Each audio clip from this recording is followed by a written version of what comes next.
Teja, Bharatiya Janata party Teja है। तेजा के सामने सबका तेज खत्म हो जाता है। सारे एनडीए गठबंधन का तेज खत्म, क्योंकि हम तेजा है, बीजेपी तेजा है। तो इनको तेजा, कच्चा नींबू, विक्रम बेताल है, टांगे सबको चल रहे हैं। विपक्ष के कुछ राजनीतिक पार्टियों का बंटाधार तो उनके प्रवक्ता ने कर रखा है, और जो उनके नेता हैं, जो बड़े नेता हैं, जो राष्ट्रीय अध्यक्ष हैं, उनको दिख नहीं रहा है कि भाई साहब आपके प्रवक्ता क्या कर रहे हैं। शिवसेना शुरुआत करता हूं। शिवसेना के संजय राउत, अब इस नाम को तो आप जानते होंगे। मोदी जी हार गए हैं, लेकिन चाहे महाराष्ट्र हो चाहे और स्टेट में गड़बड़ की है। महाराष्ट्र के नतीजे भी उससे ज्यादा आने वाले थे अच्छे।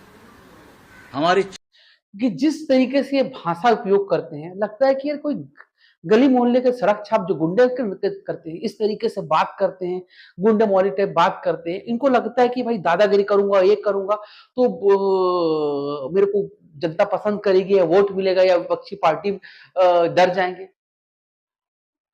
इनको लगता है, इनके जो नेता है, जो उद्धव ठाकरे, इनके पार्टी के नेता, उनको शायद पता नहीं कि किस तरीके से ये सब दिखता नहीं। जब टीम देखते होंगे जिस तरीके से भाषा उपयोग करते हैं, इनके प्रवक्ता कर रहे हैं, उनको लगता नहीं है कि भाई कि इससे तो गलत इमेज जा रहा है, रोकना चाहिए।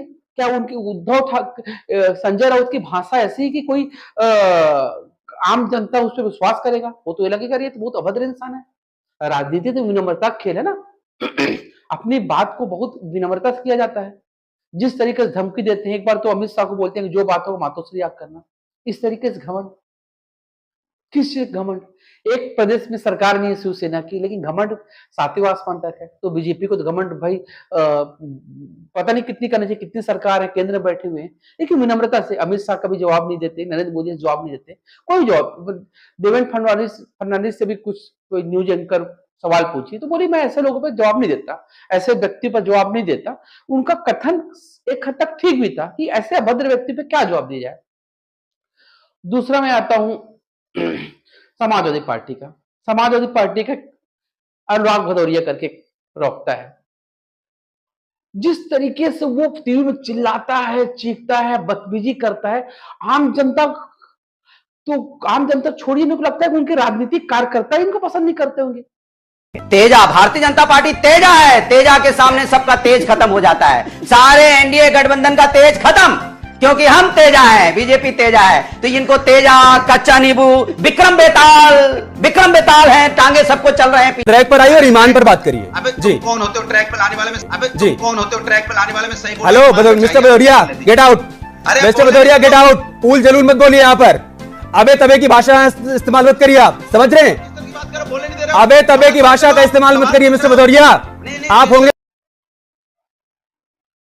चलिए, आज तो विचारधारा की बात नहीं करूंगा। तुष्टीकरण कितने करता है उनको, मतलब वो तो छोड़िए, समाजवादी पार्टी को तो मैं आज उस बारे में बात नहीं करूंगा। लेकिन आज जिस तरीके से वो जिस भाषा का उपयोग करता है, जिस तरीके से वो अभद्र भाषा का प्रयोग करता है, तो अखिलेश यादव को दिखता नहीं कि यार ये ऐसे प्रवक्ता क्या अच्छा इमेज जाएगा जनता के बीच? कि ऐसे प्रवक्ताओं, क्योंकि प्रवक्ता बहुत महत्वपूर्ण होता है किसी पार्टी में।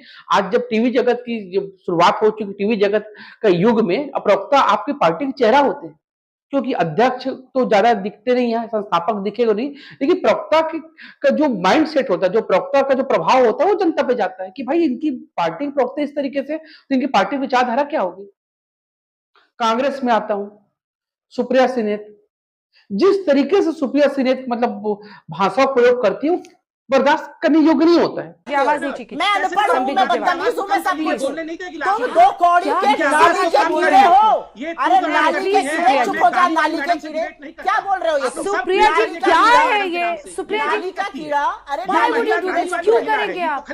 जिस तरीके से वो कभी न्यूज एंकर पर लड़ाई करना चालू कर देती थी, कभी आम वो जो अभी कुछ समय तक डिबेट देख रहा था कि वो पब्लिक कोई सवाल पूछता, उसपे उसको एक बच्चा था, उसको डांट दी कि व्हाट्सएप यूनिवर्सिटी पढ़ के आया। जिस तरीके से वो भाषा प्रयोग कर, जिस तरीके दादागिरी करती है, तो जनता के बीच क्या इमेज जाएगा। दूसरी बात, मैं विपक्ष की प्रवक्ताओं को कभी तथ्यों तर्कों पे नहीं आता हूं। बीजेपी भी है, ऐसा नहीं बोल रहा हूं कि बीजेपी के प्रवक्ता होंगे, लेकिन जैसे सुधांशु त्रिवेदी की बात करता हूं, तो तथ्यों, जो विनम्रता और तथ्यों तर्कों पे बात करते हैं, वो अद्भुत है।